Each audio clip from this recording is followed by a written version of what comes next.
Hello guys! Magandang hapon sa inyong lahat. I am Chin Rodriguez, Mama sa channel of Faye Dealer, Ozo at Reader. So ngayong hapon na to, tingnan natin na ano kayong gusto sabihin ng ating mga gabay. So this is urgent pa sila para sa 11 minority. So nandito na naman tayo sa gabay para sa 11 na minorya, no? Para sa kanilang gabay, pasilip upang masilip yung mga bagay na posibleng mangyari sa kanila sa hinaharap. So once again, ito ay pawang gabay lamang. Pwede mangyari, pwede hindi mangyari. Ito ay gabay lamang. Uulitin ko, ito ay gabay lamang, no?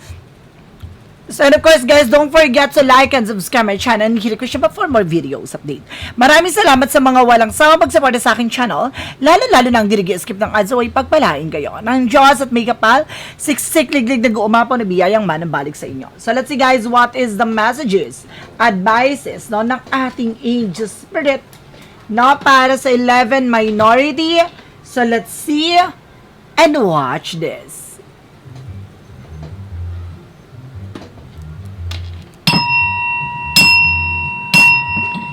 Angel Spirit, please give me information po. Ano yung maaaring masagap natin sa enerhiya, no, ng 11 minority? Handa na ba kayo guys na mabulabog ito? Eto na, tuklasin natin yan. Angel Spirit, please give me information po. No, there's a Three of Pentacles. No, there's a collaboration. So, meron dito parang, kumbaga pag-uusap. No, meron dito communication, transaction, or something pag-uusap na maaring may related sa situations nila ngayon. So, maraming bagay na maaring matalakay or maaring mapag-usapan or pinag-uusapan behind the scenes. So, there's a Three of Pentacles. Additional messages. And there's a Four of Wands, so something celebration coming in. So, meron ditong gathering talaga. No, meron ditong homecoming or something gathering na maaring mangyari. There's an event. And of course, there's an Ace of Wands, something a plan. So, dito may panibagong plano or proyekto na maaring mabuksan dito. So, meron panibagong eksena or bagong eksena na maaring magbukas, no, upang mapagtagumpayan ano man yung kanilang plano. Hi! I love it! What is additional messages? And there's a Page of Wands, so there's a good news. So may magandang balita. No, may magandang impormasyon na maaaring ipabatid dito. No, maaaring bagay na maaaring maganap at mangyari sa mga susunod na araw. So may magandang balita. Additional messages. Or may impormasyon na dumating. There's an Ace of Swords, something, a breakthrough. Sa kadami, susungkit ang corona, masusungkit ang titulo. Ganon. So, mayroong bagay na maaaring magbigay ng liwanag, kaisipan, sa ano man yung bagay na nangyari behind the scenes. Let's see additional messages. And there's a Seven of Swords, there's a sneakiness. Now, there's something in cheating, lying. So, kumbaga, meron daw ditong sinungaling at manluloko. Meron daw ditong maaring, kumbaga, susubukan silang lilangin or susubukan silang lokohin sa situations na to. Mag-ingat sila. No, mayroon ditong pack up na parang mayroon bagay na maaring malaman. Now, what is the Three of Pentacles? The reference with the Ace of Pentacles. There's something, a big shot, a big money coming in. So, may magandang opportunities na darating sa kanilang eksena dito. So, may magandang proyekto or meron dito collaboration sa maaaring magbukas sa panibagong project nila. No? Let's see additional messages with the Four of Wands. And there's a Three of Cups. For celebration, may celebration talaga dito, guys. No? And of course, meron ditong gathering with 3 girls. No? May 3 babae daw dito na mayroong, kumbaga, connections or collaborations with them. No? What is the Ace of Wands?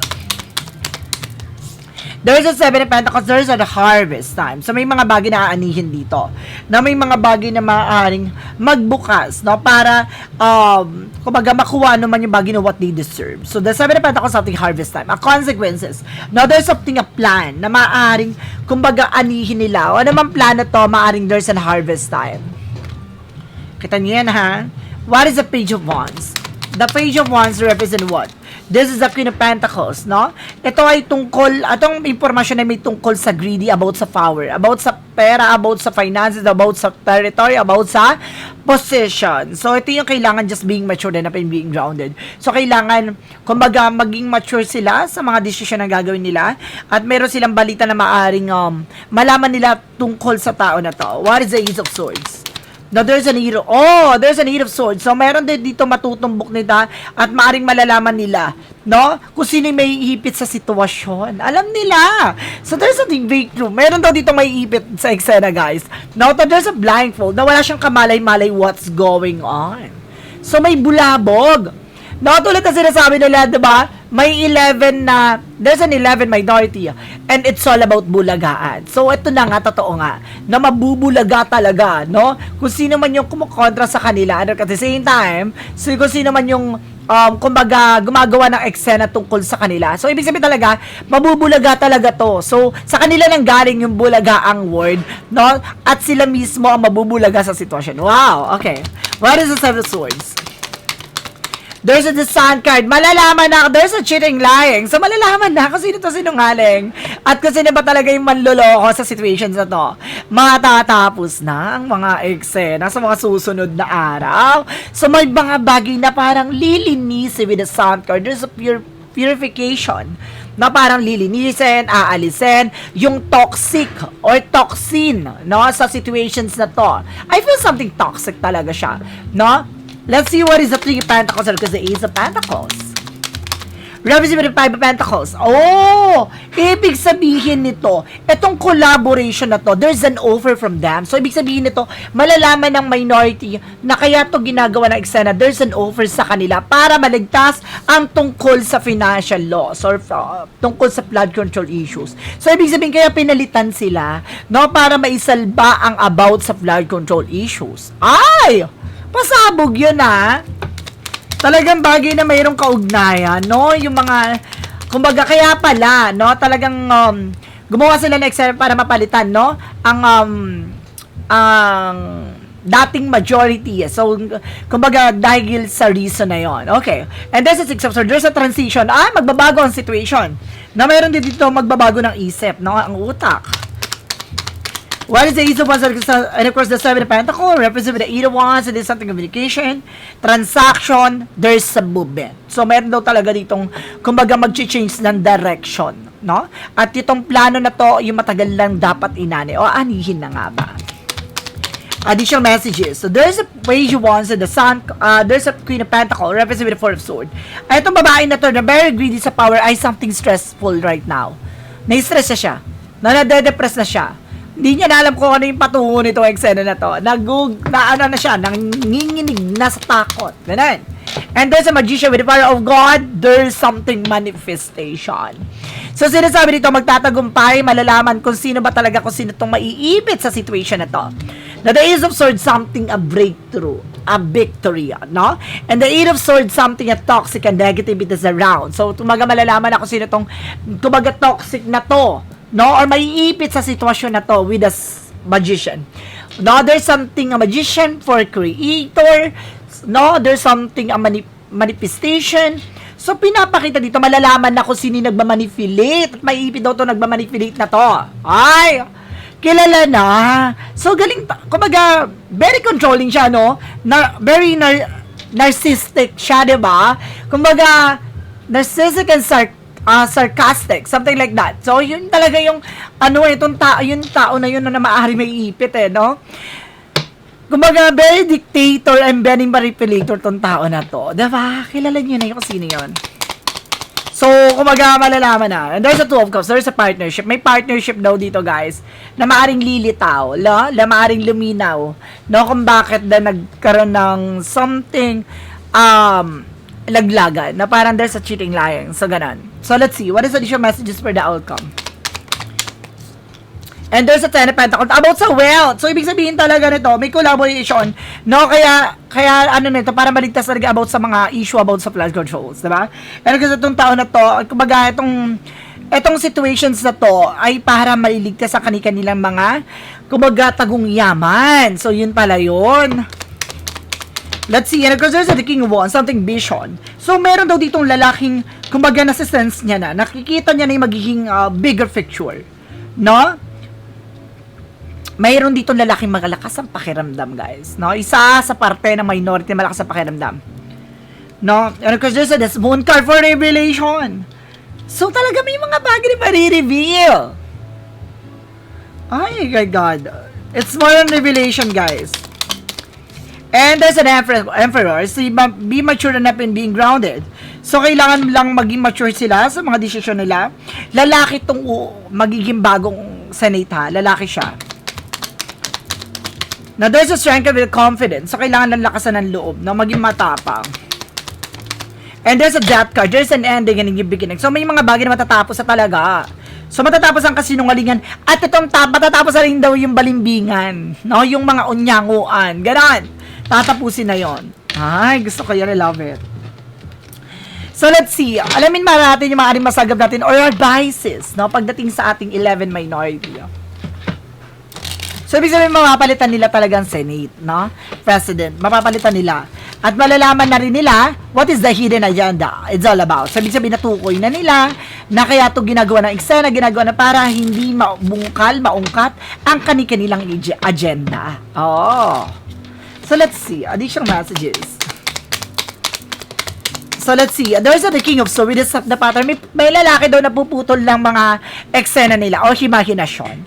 Or mga bagay na, kumbaga, gusto nilang gawin para itong taon na to, na siya yung na tagakat ng ganong toxic traits, ganon.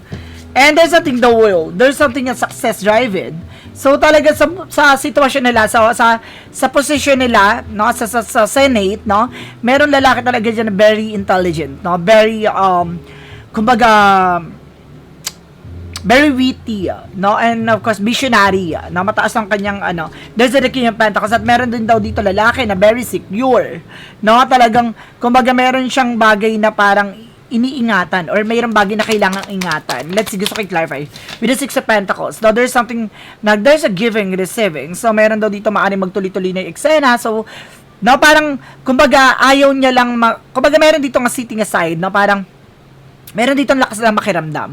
No, parang ayaw niya lang magkaroon ng, kumbaga, pagtatalo, no? Both parties. So, talagang very, siya, slow and steady, ganun. So, let's see, what is additional messages? Ano yung maaaring maganap or mangyari pa sa mga susunod na eksena sa kanila? Mapapalitan ba talaga ang Senate President? Let's see. And there's a 7 of Wands. There's a yes. There's a plan. Now, there's a Page of Pentacles, something a plan, investment. Now, there's a manifestation. With the 7 of Wands, something protected. So, ibig sabihin dito, protection na nila to. No, na makuha tong position na to. And there's a High Priestess. May mga hidden nandiyan and there's an unexpected situation. Na parang hindi nila to sasabihin pero bubulagin nila sa eksena. Ganon. Magkakaroon ng mga, kumbaga, unexpected na situation. No, there's something in hidden agenda. May kanya-kanyang hidden agenda talaga sila, no? Let's see, additional messages. Ano pa yung maaaring masagap natin, no? Sa 11 minority, yung kailangan nilang pag-ingatan. Ano yung balak, no, towards them? There is a Nine of Pentacles. There is something secure and slow and steady. So, kailangan nila maging kalmado, have patience. With the Kingman, something in reverse. So, parang there's something delays. Or meron ditong guys na maaring, kumbaga, a new perspective. Baguhin ang kanilang kumbaga strategy or something, a plan. So, something like that. Kasi meron ditong parang kumukuha na information sa kanila. And there's a 7 of Cups, something confusion. Merong bagay na parang ang balak daw with the kabilang party, something na parang guluhin ng situations. Na parang lituhin sila. And there's a 8 of Cups. So, parang there's an abandonment. Merong iiwan sila sa eksena na to. Na parang, kumbaga there's a moving forward. So, makaka-recover din daw. Na parang bagay meron daw ditong parang aalis na lang. Or parang, kumbaga, go to the flow na lang. Let's see, gusto ko malaman. There's a Wheel of Fortune with returning back. So, talaga nasa kapalaran na there's a destiny to happen. So, meron talaga dito mga aabandonahin, no? Parang meron silang, merong mga nasa kabilang kampo na meron mag-aabandona. Ibig sabihin, iiwan nila yung majority at nilipat sa minority. No, there's a possibility talaga. No, at meron daw ditong parang kailangan nila mag-change ng plan, ng ideas, no? Dahil magaling mag-manipulate ng kabilang kampo. Parang ganun. So, let's see what is ang galing mag-gaslight, guys. Magaling mag-gaslight talaga si 10K. Now, what is the additional messages? Now, represent with the Knight of Swords. No, because there's something a Chariot card. Na meron daw ditong, there's a 2 joining forces, no? Na parang meron daw na-i-stress daw dito. Na meron daw na-de-depress. Sino itong na-i-stress at na-de-depress na to? Guys, gusto ko malaman. Babae. Babae daw to, na very confident sa situation niya, may tungkol about sa family. So, ibig sabihin, no, naisip niya na hindi nag-work yung kanilang plano. At ngayon nai-stress siya kasi sa isa sa miyembro ng family niya with a Ten of Cups. See?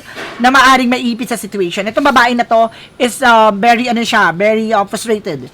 And that's the Queen of Swords. Na parang gusto niya linisin at tanggalin yung mga gusot, no, ng kanyang kumbaga member ng family niya, no, pero hindi niya natuloy dahil gawa ng kumbaga magulo ang naging outcome or parang hindi sumang-ayon sa kanila mga kapalaran, 'di ba? So let's see, magiging matagumpay ba ang kalaban ng mga minority? Gusto natin malaman, no? Magiging matagumpay ba sila? Now, there's the lovers. Oh, there's a complication. So, ibig sabihin, magkakaroon sila ng kanya-kanyang komplikasyon. May mga kanya-kanyang hidden agenda about sa kanilang mga trabaho, sa kanilang mga ginawa. The Eight of Pentacles something dedicated about sa trabaho. Pero, nangyari, hindi sila dedicated. No, hindi sila kumbaga talagang passionate, no, sa ginagawa nila. There's a Five of Wands na magdadala sa kanila ng komplikasyon at may kaugnayan daw dito sa mag-asawa na to. No? And there's a higher friend for something religious factor at meron daw related sa religious group. Oh my goodness. No, konektado sa religious group at konektado din sa mag-asawa na to na maaaring magdala sa kanila komplikasyon dugtong-dugtong. Kade-kadena. No? Let's see. Additional messages tayo for a clarify. Shadow work na muna tayo. For a shadow work, represent what?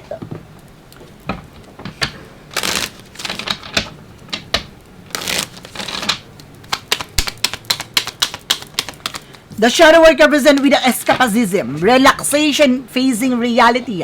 Detach from daily struggles and relax but don't use it to form for avoidance, no? Kailangan nilang, kumbaga, makawala dyan sa struggles na yan, sa mga eksenang nangyayari sa kanilang Senate, no? Sa Senate Committee, na kasi sa dito, no? Kumbaga, kailangan nilang mag-relax, no? At kailangan nilang harapin yung mga bagay na yan, no? Escapism. So, let's see what is the additional messages. Now for a clarifying for life situation.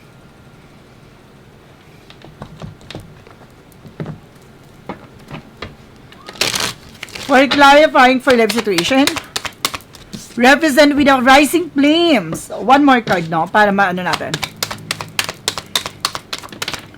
Rising flame and there's something a layering of choices. So talagang kumbaga nakita niyo yan, parang may mga parang puzzle na parang hahanapin mo kung saan yung exit, no? Para meron ditong parang naguguluhan, no? No, sa paligid nila, no, sa Senate, meron ditong naguguluhan na gusto nilang hanapin. Meron daw ditong parang no, parang gagawa ng way para makalusot sa eksena, no? Yung mga na to at lilipat talaga sa minority. Chart of your cards through the flexing living of choices, embracing each turn as a part of complex of journey. Kumbaga meron nga dito parang, kumbaga naligaw, nanlandasin, no? At ngayon parang hinahanap niya yung sarili niya. Rising flames, let your passion guide you to the fulfilling purpose meant for you. Talaga nakalaan para sa kanila to. No? It's meant for them. Na kung naman yung bagay na naranasan nila sa ngayon, ay parte to ng pagsubok nila.